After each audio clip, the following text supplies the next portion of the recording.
We're at the basilica at EF2 at the site of Polis Chrysochous in Cyprus. And we thought we'd walk a little bit through the basilica and talk a little bit about what we've been doing for the last 3 weeks at the site.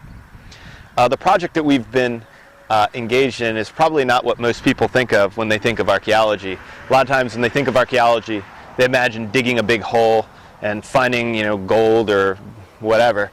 But what we've been doing is taking a site that's been excavated, that was excavated over really about 10 years, from the mid-80s to the mid-90s, and attempting to bring together the materials that were excavated from the site, the architecture and the descriptions of the excavations into a synthetic document that allow us to not only reconstruct the life of this building, this church, but also talk a little bit about the place of the site of EF2 very specifically, and the site of the city of Polis in the late antique and medieval world. So I thought it would be kind of cool just to sort of walk through the building, show you around a little bit, and talk a little bit about how we've gone about doing what we're doing. So if we, the first place you come to in any church is the narthex, which is in the eastern part of the building. And as you can see, the narthex has only been partially excavated, but the excavations in the southern half of the narthex have been able to tell us a lot about the way in which this little space was designed. And we're pretty excited about it because it's kind of a neat piece of architecture. We're imagining right now that I had a series of arches, like an arcade, that ran along the entire west face of the narthex. There was a big arcade there on the far southern side, and there was an arcade on the eastern side that led into an arcaded portico. So we'll walk over and kind of look at this and show you one of the challenges of dealing with a site like this and putting together the excavation 20 years after they've been completed.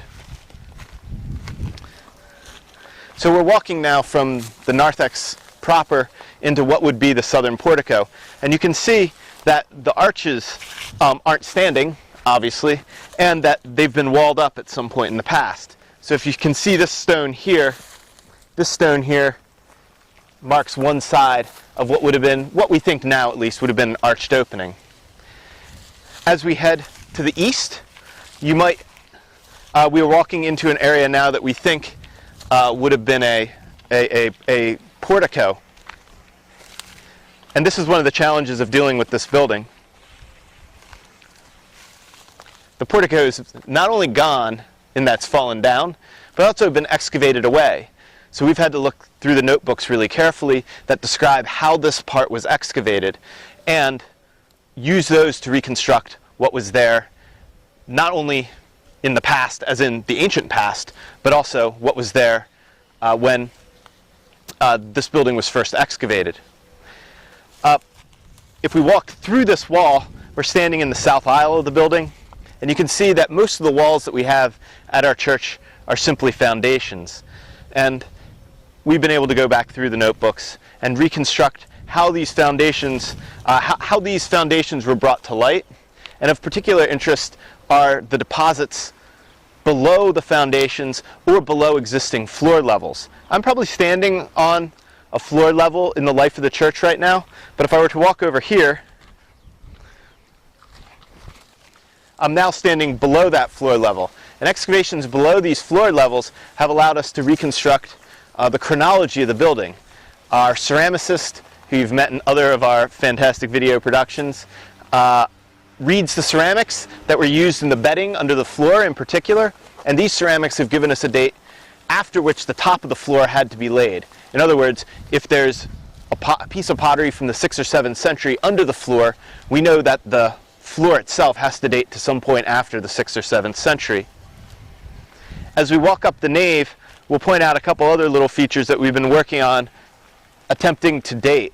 For example, here we've cleaned off a little piece of wall that wasn't an original wall to the building. This is a wall that was added at some point later. And this wall sits in a fill underneath the floor that has produced medieval pottery. So we're thinking that this wall probably dates to the medieval period or later. because the pottery in the fill beneath the floor dates to the medieval level, and this wall actually sits down in that fill. In other words, this wall was built into the fill where there was pottery of medieval date, so it has to post-date that. So we think that this western end of the nave has been sort of transformed at some point. And part of this transformation, and probably even dating to after this transformation, is that much of what would be the north aisle has been robbed out. So not only do we have examples of archaeologists digging through aspects of our architecture, which is a common practice, and that's fine, it was carefully documented, but we also know that at some point after the church went out of use, parts of the walls were stolen and taken away. Let's walk to the eastern end of the church, which is usually the end of the church that people get most excited about. We've spent a long time thinking about how the eastern end of this church works.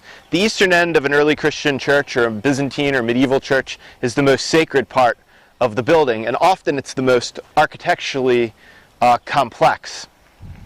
If we walk up here, we can see that it has a apse that's semicircular on the inside and polygonal on the outside. It has a series of facets. There are 5 facets here. It's flanked by 2 smaller apses, one of which is at the end of the north aisle, the other's at the end of the south aisle. And this space would have been the most important space of the church from a ritual perspective. But at some point in the history of this building, the south aisle took on a different use that again tells us a little bit more about the complex history of this building.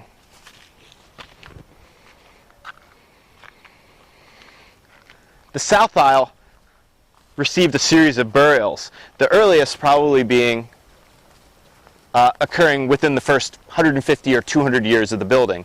So that occurred in archaeological sense quite early. And then a couple of later burials have been put in on either side of it.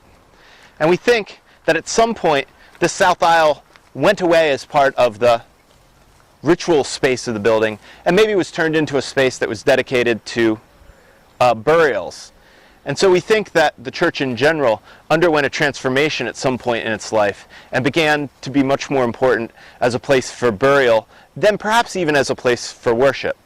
So this is where we are right now when we're looking at this building. We've come to some conclusions that it was built in late antiquity, so sometime between the 6th and 7th century. It underwent a series of modifications through time. Some of these modifications were documented by walls being added, particularly to the complicated western end. Some of these modifications involved burials that were put in later. Some of these modifications include walls being robbed out. And finally, anytime a building is excavated, it undergoes a transformation again. And we have to then use that as our point of to begin our research in order to reconstruct the architecture and history of this space.